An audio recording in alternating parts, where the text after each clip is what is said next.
नाजरीन अस्सलाम वालेकुम।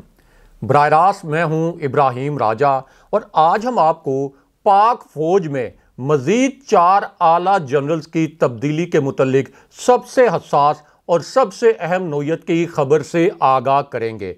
इन जनरल्स की तब्दीली का इमरान खान साहब से बराह रास्त क्या ताल्लुक है, इसके मुतल्लिक भी एक अहम तरीन और हसास तरीन स्टोरी आपसे मुख्तसरन शेयर करते हैं। इसी पूरी सिचुएशन में एक आला और हाजिर सर्विस जनरल को क्या गैर मामूली पैगाम भेजा गया, ये सरप्राइजिंग मैसेज कौन सी शख्सियत लेकर पहुंची और इस दौरान 13 मिनट तक क्या कुछ होता रहा, ये अहम खबर भी मुख्तसरन आपको सुनाते हैं। जनरल्स की इन तब्दीली के बाद इमरान खान साहब की रिहाई के मुतल्लिक पाकिस्तान के सबसे बड़े न्यूज़ चैनल ने अब से 5 मिनट पहले क्या ब्रेकिंग न्यूज़ नशर की है, इस खबर को किस एंगल से नशर किया गया, इस खबर के 2 अहम तरीन नुकात आपके सामने मुख्तसरन रखते हैं। इसी पूरी सिचुएशन में इमरान खान साहब की जानिब से पहली मरतबा जेल से बाहर कदम रखने के हवाले से जो एक वीडियो सामने आई है, इस वीडियो के कुछ मनाजिर आपको दिखाते हैं। ये एक ऐसी वीडियो है जिसे पाकिस्तान के पूरे मेन स्ट्रीम मीडिया ने सेंसर कर दिया, लेकिन हम आपको इस वीडियो के क्लिप अपनी स्क्रीन पर दिखाते हैं। और इसी सिचुएशन में एक बहुत बड़ी सियासी खातून की इंतहाई शर्मनाक नोयत की वीडियो आज के दिन में लीक होकर कैसे वायरल हुई, इस वीडियो का एक 57 सेकंड का वीडियो क्लिप आपको अपनी स्क्रीन पर दिखाते हैं। सबसे पहले आपको 4 मजीद आला जनरल्स की तब्दीली के मुतल्लिक सबसे हसास नोयत की और सबसे अहम खबर से आगाह करते हैं। ये आज की एक बहुत बड़ी ब्रेकिंग न्यूज़ है, एक ताज़ा तरीन खबर है, क्योंकि ये जो 4 आला तरीन और हाजिर सर्विस जनरल हैं जिनकी आज के दिन में तब्दीली की गई है, इस तब्दीली का ताल्लुक बराह रास्त इमरान खान साहब से भी है। इसी वजह से इस तब्दीली की खबर आज की सबसे हसास नोयत की खबर बन गई और इसी तब्दीली के बाद फिर इमरान खान साहब की रिहाई के मुतल्लिक भी एक बहुत बड़ी ब्रेकिंग न्यूज़ आ गई। लेकिन पहले आपको इन 4 आला तरीन जनरल्स के नाम भी बताते हैं और इन चारों आला तरीन जनरल्स को किस वजह से तब्दील किया गया, वो वजह भी मुख्तसरन आपके सामने रखते हैं। तो मामला ये है कि जिन मजीद 4 जनरल्स की तब्दीली के मुतल्लिक आज के दिन में एक हसास खबर आई, इनमें से एक जनरल ऐसे हैं जिन्हें एक इंतहाई हैरानकुन नोयत का पैगाम भेजा गया। ये एक ऐसा मैसेज था जो इन जनरल साहब के लिए बहुत ही सरप्राइजिंग था, बहुत गैर मामूली पैगाम था और आम तौर पर किसी भी जनरल को इस तरह के पैगामात नहीं भिजवाए जाते। अब ये जो पैगाम था ये असल में बराह रास्त नवाज शरीफ के खिलाफ था और इस पैगाम के साथ एक हसास दस्तावेज भी मौजूद थी। ये एक ऐसी दस्तावेज है जिसमें नवाज शरीफ की आर्मी चीफ के खिलाफ सबसे घिनौनी साजिश के मुतल्लिक सबसे बड़ा सबूत मौजूद है। अब ये जो दस्तावेज है इससे नवाज शरीफ के अगली मरतबा वज़ीर-ए-आज़म बनने का चांस मुकम्मल तौर पर ख़त्म हो गया। ये दस्तावेज इन जनरल को भेजी गई जिन्हें आज के दिन में तब्दील किया गया और ये एक ऐसा डॉक्यूमेंट है जिसे देखकर ये जनरल खुद भी हक्का बक्का रह गए और वो सोच भी नहीं सकते थे कि उन्हें इस किस्म की एक दस्तावेज नवाज शरीफ के मुतल्लिक भेजी जा सकती है। और इस दस्तावेज में नवाज शरीफ के खिलाफ इतनी घिनौनी वारदात जो नवाज शरीफ ने की फौजी क़यादत के खिलाफ, उसके हवाले से इस किस्म के शवाहिद हो सकते हैं। अब उसके बाद 3 जनरल्स की मौजूदगी में जो कुछ हुआ उसके मुतल्लिक कोई इमेजिन नहीं कर सकता था, कोई तस्वुर नहीं कर सकता था कि 3 जनरल्स की मौजूदगी में नवाज शरीफ के साथ ये कुछ हो सकता है, क्योंकि इस दौरान नवाज शरीफ का अमली तौर पर मुहासरा कर लिया गया। ये खबर और ये वाक़या आपको मुख्तसरन बताते हैं। तो मामला ये है कि इन जनरल को जिन्हें आज के दिन में तब्दील किया गया, इन्हें आर्मी हाउस से एक कॉल मौसूल हुई, यानी आर्मी चीफ की रिहाइशगाह पाकिस्तान के अंदर आर्मी हाउस कहलाती है। तो आर्मी चीफ की रिहाइशगाह से या आर्मी हाउस से इन्हीं जनरल को एक इंतहाई गैर मामूली फ़ोन कॉल रिसीव हुई। इस फ़ोन कॉल में इन्हें यह बताया गया कि आपको एक इंतहाई हसास नोयत की दस्तावेज़ भेजी जा रही है और इस दस्तावेज़ के मुतल्लिक आपने किसी से जिक्र नहीं करना और इस दस्तावेज के मुतल्लिक जो शवाहिद हैं इनको मुकम्मल तौर पर सीक्रेट रखना है, इन्हें मुकम्मल तौर पर खुफिया रखना है। अब इस फाइल में और इस दस्तावेज में नवाज शरीफ के खिलाफ नाकाबिले तरदीद शवाहिद मौजूद थे, ऐसे शवाहिद जिनसे ये पता चलता है कि उन्होंने आर्मी चीफ के खिलाफ बराह रास्त किस किस्म की घिनौनी साजिश की और उसके बाद फौज के 2 आला अफसरान को बुला लिया गया। इन दोनों फौजी अफसरान के नाम भी आपको बताते हैं। ये जो फौज के 2 आला अफसरान हैं इन्हें फिर एक टास्क दिया गया और वो टास्क ये था कि नवाज शरीफ के मुतल्लिक ये जो दस्तावेज़ है इसकी तहकीकात की जाए, लेकिन तहकीकात के इस अमल को मुकम्मल तौर पर खुफिया रखा जाए। मीडिया को इस तहकीकात के मुतल्लिक कानो कान खबर नहीं होने दी गई। इस तहकीकात के मुतल्लिक किसी किस्म का कोई एलामिया जारी नहीं किया गया और ये जो पूरा तहकीकात का प्रोसेस था इसके हवाले से आप ये कह सकते हैं कि इसको जानबूझकर एक हिकमत अमली के तहत मुकम्मल तौर पर सीक्रेट रखा गया। अब जो ऑफिसर इस दस्तावेज की तहकीकात कर रहे थे इनमें से एक आला तरीन ऑफिसर का ताल्लुक ISI से है, इन्हीं में से एक आला तरीन ऑफिसर का ताल्लुक मिलिट्री इंटेलिजेंस जो कि पाक फौज का एक और इंटेलिजेंस इदारा है इस इदारे से है। उसके बाद ये जो दोनों अफसरान हैं और जिन जनरल साहब को ये दस्तावेज भेजी गई इन्होंने राजदारी से नवाज शरीफ के खिलाफ ये जो दस्तावेज थी इसकी तहकीकात शुरू कर दी। यहाँ तक कि आसिफ अली जरदारी, बिलावल जरदारी, फजलुर रहमान और शहबाज शरीफ तक को नहीं पता चला कि नवाज शरीफ के मुतल्लिक किस किस्म के शवाहिद आर्मी चीफ के पास पहुंच चुके हैं, नवाज शरीफ आर्मी चीफ के खिलाफ किस किस्म की घिनौनी साजिश कर रहे थे और फौजी क़यादत ने जो 2 कॉल डिटेक्ट की उन कॉल से कैसे पता चला कि नवाज शरीफ ने आर्मी चीफ के खिलाफ बराह रास्त ये साजिश की। और इसी 2 कॉल्स के डिटेक्ट होने के बाद यानी इन 2 कॉल्स का डेटा मिलने के बाद अब नवाज शरीफ का अगली मरतबा वज़ीर-ए-आज़म बनने का जो इम्कान या जो चांस था वो मुकम्मल तौर पर ख़त्म हो गया। ये वाक़या आपको मुख्तसरन बताते हैं। तो मामला ये है कि ये जो जनरल साहब हैं और इनके साथ 2 जो फौजी अफसरान हैं इन्होंने एक फ़ोन कॉल ट्रेस की। अब जिस वक्त ये फ़ोन कॉल ट्रेस की तो उसके बाद पता ये चला कि इस फ़ोन कॉल पर असल में बराह रास्त आर्मी चीफ और फौजी क़यादत के खिलाफ एक बड़ी घिनौनी नोयत की साजिश की गई और इस साजिश में एक और किरदार भी शरीक था।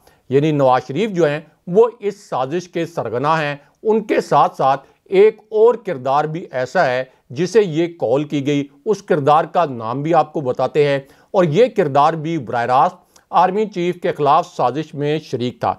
उसके बाद ये जो फ़ोन है इसका पूरा डेटा निकलवाया गया, इस फ़ोन से किन नंबर्स पर कॉल की गई उन नंबर्स का पूरा डेटा निकलवाया गया, ये नंबर्स किन मकामात पर इस्तेमाल हुए और इन नंबर से किस किस सियासी शख्सियत को कॉल की गई, ये जो पूरा डेटा है ये आप कह सकते हैं कि ISI मिलिट्री इंटेलिजेंस के जो अफसरान हैं और इन जनरल साहब के पास आ गया और ये भी पता चल गया कि इस पूरी सूरत हाल में एक और किरदार कौन था जो कि नवाज शरीफ के साथ फौजी क़यादत और आर्मी चीफ के खिलाफ बराह रास्त साजिश में मुलव्विस था। और जब इस कॉल के मुतल्लिक डेटा मिला इस डेटा को आर्मी चीफ के ऑफिस से शेयर किया गया तो आर्मी चीफ भी इस डेटा को देखकर हैरान परेशान रह गए कि नवाज शरीफ जिन्होंने आर्मी चीफ की अपॉइंटमेंट की वो किस तरीके से आर्मी चीफ के खिलाफ ही साजिश कर रहे थे। अब उसके बाद एक और बहुत गैर मामूली वाक़या हुआ। अब ये वाक़या उस वक्त हुआ जिसका एक 31 सेकंड का वीडियो क्लिप भी आपको अपनी स्क्रीन पर दिखाते हैं। ये वाक़या उस वक्त हुआ जब मिलिट्री इंटेलिजेंस के ये जो ऑफिसर हैं इन्होंने इन्हीं जनरल के साथ मिलकर ये जो दस्तावेज़ थी इसकी खुफिया तरीके से तहकीकात मुकम्मल कर ली।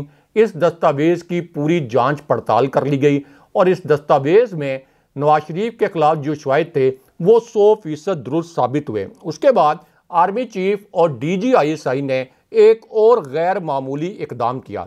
ये एक ऐसा इकदाम था जिसके मुतल्लिक शहबाज शरीफ, फजलुर रहमान और नवाज शरीफ कभी सोच नहीं सकते थे कि आर्मी चीफ और DG ISI बराह रास्त कोई इस किस्म का इकदाम कर सकते हैं। और वो इकदाम ये था कि आर्मी चीफ और DG ISI खुद नवाज शरीफ की रिहाइशगाह पर चले गए और नवाज शरीफ की रिहाइशगाह पर जाने के बाद जब उन्होंने नवाज शरीफ से मुलाकात की तो इन तमाम कॉल्स का जो डेटा है, इन तमाम कॉल्स का जो रिकॉर्ड है, ये बराह रास्त नवाज शरीफ के सामने रख दिया। तमाम शवाहिद जिसमें नवाज शरीफ ने आर्मी चीफ के खिलाफ साजिश की थी, ये शवाहिद भी बराह रास्त नवाज शरीफ के सामने रख दी गई। अब नवाज शरीफ जो हैं इन शवाहिद को देख कर हक्का बक्का रह गए। वो कभी सोच भी नहीं सकते थे कि आर्मी चीफ के खिलाफ जो उन्होंने खुफिया साजिश की है, इसके शवाहिद आर्मी चीफ के पास आ गए हैं, DGISI के पास आ गए हैं। और ख़ास तौर पर एक ऐसा डॉक्यूमेंट जो कि खुद नवाज शरीफ ने देखा हुआ था, जो कि नवाज शरीफ की जानिब से बनाया गया था। जब ये डॉक्यूमेंट भी दिखाया गया नवाज शरीफ को आर्मी चीफ और DGISI की जानिब से, तो उस वक्त नवाज शरीफ इनिशियली भीगी बिल्ली बन गए। उन्होंने आर्मी चीफ और DGISI की इस मुलाकात में खुशामदीद करना शुरू कर दी, लेकिन इस हसास दस्तावेज़ के मुतल्लिक उन्होंने इनकार नहीं किया कि ये हसास दस्तावेज़ उनसे नहीं जुड़ी। उसके बाद नवाज शरीफ ने एक और बड़ा हैरानकुन काम किया। वो काम ये था कि उन्होंने ख्वाजा आसिफ के ज़रिए बराह रास्त DGISI को धमकियाँ दिलवाई। उन्होंने ख्वाजा आसिफ के ज़रिए बराह रास्त एक धमकी आमेज़ पैगाम आर्मी चीफ को पहुंचाया और इस पैगाम में उन्होंने फ़ौजी क़यादत को इस तरह से धमकाया कि अगर आपने इस मरतबा नवाज शरीफ के ख़िलाफ़ कोई कार्रवाई की, उनके वज़ीर-ए-आज़म बनने का रास्ता रोका, तो फिर आपको हम बरतरफ करवा देंगे। लेकिन उसके बाद आर्मी चीफ ने एक और बहुत गैर मामूली इकदाम उठाया और वो इकदाम ये था कि नवाज शरीफ के साथ जो उनके दो साथी थे जो कि आर्मी चीफ के खिलाफ और फौजी क़यादत के खिलाफ साजिश में मुलविस थे, उनको ट्रेस कर लिया गया। इनको ट्रेस करना इसलिए ज़रूरी था ताकि नवाज शरीफ के खिलाफ जब फौज एक्शन करे तो इन दोनों की गवाही भी नवाज शरीफ के खिलाफ आए, या आप ये कह लें कि ये एतराफ़ कर लें कि नवाज शरीफ फौजी क़यादत और आर्मी चीफ के खिलाफ इस साजिश में बराह रास्त शरीक थे। अब इनमें से एक किरदार ऐसा है जिसकी एक फ़ोन कॉल भी पकड़ी गई, इसके 3 खुफिया जो मोबाइल मैसेजेस थे वो पकड़े गए। इन तीनों मैसेजेस में आर्मी चीफ के मुतल्लिक और फौजी क़यादत के मुतल्लिक जो अल्फाज लिखे हुए थे वो सब के लिए हैरानकुन थे। ख़ास तौर पर आर्मी चीफ ये सोच नहीं सकते थे कि नवाज शरीफ के इस करीबी साथी के मोबाइल मैसेज में उनके लिए इस किस्म के अल्फाज लिखे हो सकते हैं। उसके बाद आर्मी चीफ को और DGISI को एक और बहुत अहम नौयत का क्लू मिला, और ये जो क्लू है ये भी मिलिट्री इंटेलिजेंस और ISI के एक ऑफिसर ने तहकीकात के बाद आर्मी हाउस तक पहुंचाया। इसमें यह बताया गया कि एक और ऐसी शख्सियत है जो कि बैरून मुल्क पाकिस्तान की सफ़ीर भी रही है, इसने भी आर्मी चीफ के खिलाफ नवाज शरीफ के साथ मिलकर साजिश की और नवाज शरीफ ने इसी को ये टास्क दिया था कि तुमने फौजी क़यादत और आर्मी चीफ के खिलाफ साजिश करनी है। इन दोनों किरदारों के नाम भी आपको बताते हैं। अब इस पूरी सूरत हाल में जिन जनरल साहब को आज के दिन में तब्दील किया गया, ये एक ऐसे जनरल हैं जिन्होंने सितंबर 1988 में PMA से पास आउट किया था। उसके बाद ये कमांड एंड स्टाफ कॉलेज से फारिग तहसील हैं। इन्होंने कारगिल की जंग में हिस्सा भी लिया और उसके बाद एक लेफ्टिनेंट कर्नल के तौर पर इन्होंने सवात और कबाइल इलाकों में दहशतगर्दी के खिलाफ जो ऑपरेशन थे उनमें भी हिस्सा लिया। नवंबर 2022 में ये एक 3 स्टार जनरल बने, यानी लेफ्टिनेंट जनरल बने, और उसके बाद इनको DGISPR के तौर पर तैनात किया गया और उसके बाद फिर ये ओकाड़ा में तैनात हुए। लेकिन उसके बाद कोयटा में जो एक हेलीकॉप्टर हादसा हुआ जिसमें पाक फौज के साबिक कोर कमांडर और दीगर अफसरान की शहादतें हुई, तो उसके बाद इन्हें कोयटा का कोर कमांडर मुकर्रर किया गया। अब ये वही जनरल हैं जिन्हें फौजी क़यादत, आर्मी चीफ और फौज के खिलाफ नवाज शरीफ की जो बदतरीन और घिनौनी साजिश थी उसके ऊपर एक एलामिया जारी करना पड़ा, उसके ऊपर एक ट्वीट करना पड़ा और फौजी क़यादत ने यह बताया कि ये जो साजिश थी इसमें नवाज शरीफ, परवेज़ रशीद और तारिक फातमी शामिल थे। अब ये जो आर्मी चीफ और फौजी क़यादत के खिलाफ साजिश थी ये डॉन लीक्स की साजिश थी और इसके बाद ही इन जनरल साहब को जिन्हें आज तब्दील किया गया, यानी जनरल आसिफ गफूर, इन्होंने एक मशहूर ज़माना ट्वीट किया। इस ट्वीट में उन्होंने ये लिखा कि नोटिफिकेशन इज़ रिजेक्टेड, यानी डॉन लीग्स पर जो नवाज शरीफ की हुकूमत ने नोटिफिकेशन किया उसको फौजी क़यादत ने मुस्तरद किया। उसके बाद से जनरल आसिफ गफूर नून लीग की मनफी फहरिस्त में थे और अब उन्हें कोयटा के कोर कमांडर के ओहदे से तब्दील करके नेशनल डिफेंस यूनिवर्सिटी में तैनात किया गया है।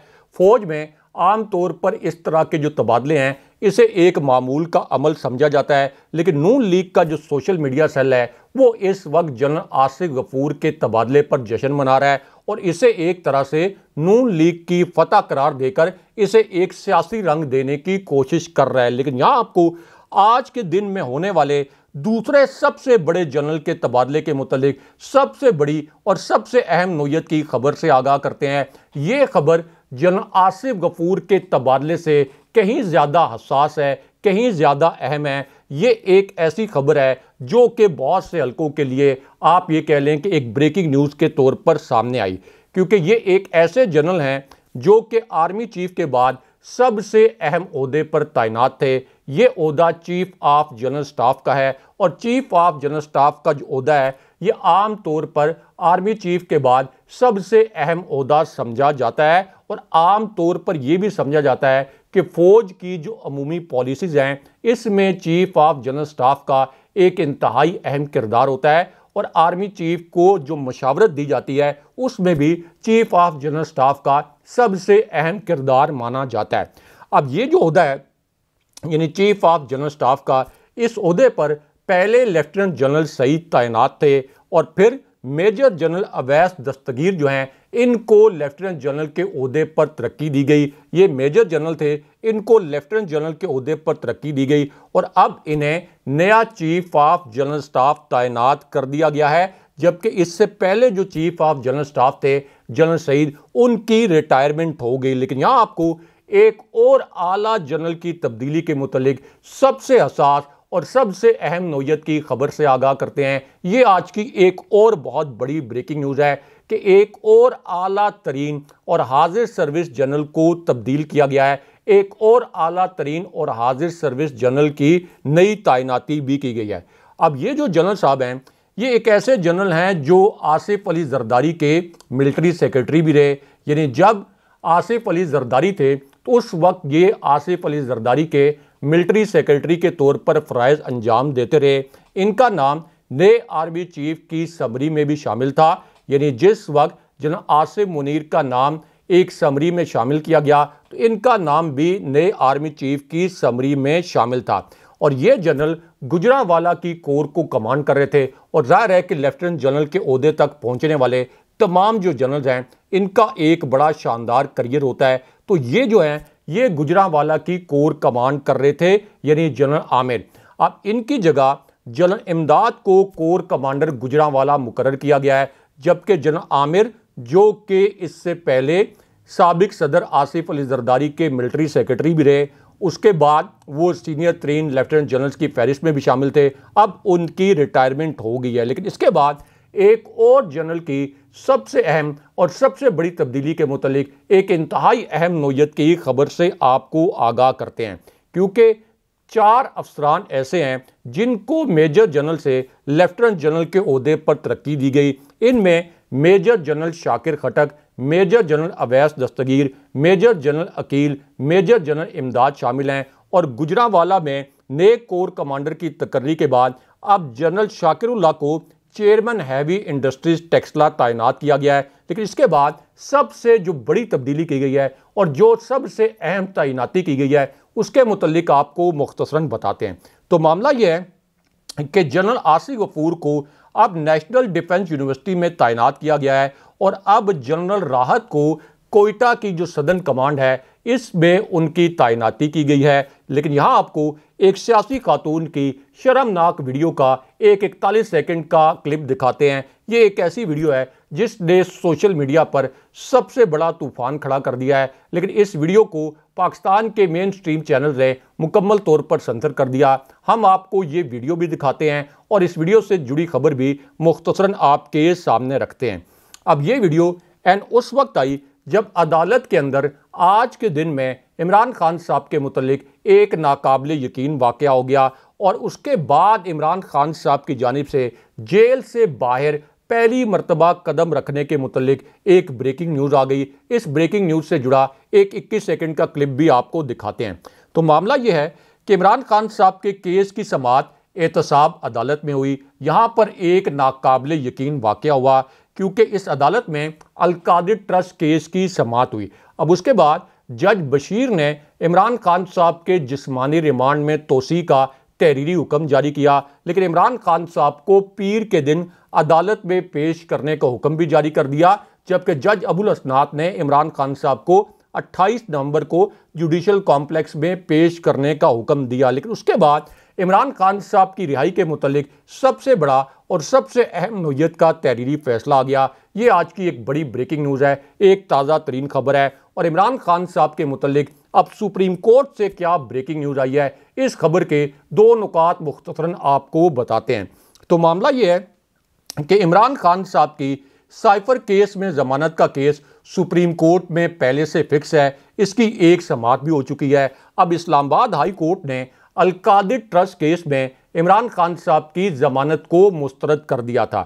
अब इसी केस में इमरान खान साहब की रिहाई के मुतल्लिक और उनकी जमानत के मुतल्लिक सुप्रीम कोर्ट से एक बहुत बड़ी खबर आई है। ये खबर उस वक्त आई जब मशरिक बैंक लंदन ने इमरान खान साहब के हक में एक दस्तावेज सुप्रीम कोर्ट में जमा करा दी। इस दस्तावेज में ये बताया गया कि असल में बरतानिया से जो रकम आई थी ये मलक रियाज की जो फैमिली है उन्होंने बराह रास्त सुप्रीम कोर्ट के अकाउंट में जमा कराई। इमरान खान साहब के अकाउंट में या पाकिस्तान के अकाउंट में ये रकम नहीं आई। इसके बाद अब सुप्रीम कोर्ट से एक बड़ी और अहम खबर आई है और वो खबर यह है कि अल-कादिर ट्रस्ट केस में सुप्रीम कोर्ट में भी इमरान खान साहब की जमानत की दरख्वास्त दायर कर दी गई है। ये जो दरख्वास्त है ये लतीफ़ खोसा के तवस्सुस से दायर की गई है और इस पर एतजाज अहसन साहब का ये कहना है कि मशरिक बैंक ने अब जो डॉक्यूमेंट जमा करा दिया है इसके बाद सुप्रीम कोर्ट से अल-कादिर ट्रस्ट केस में भी इमरान खान साहब को 10 मिनट में जमानत मिलनी चाहिए। लेकिन यहाँ पे औरिया मकबूल जान साहब ने भी एक अहम इंकशाफ किया है और उनका ये कहना है कि पाकिस्तान के अहम हलकों ने नवाज शरीफ के घोड़े में हवा भरने की बहुत कोशिश की, लेकिन अवाम इस वक्त नहीं मान रही। अवाम नवाज शरीफ को अपने एक मुजरिम के तौर पर देखते हैं और दूसरी जानिब हारून रशीद साहब ने, जो कि एक बहुत बाखबर सहाफ़ी हैं, उन्होंने एक डिजिटल पोल करवाया और इसमें भी तहरीक इंसाफ 95% वोट लेकर कामयाब हो गई। अगले प्रोग्राम तक के लिए अल्लाह हाफ़िज़।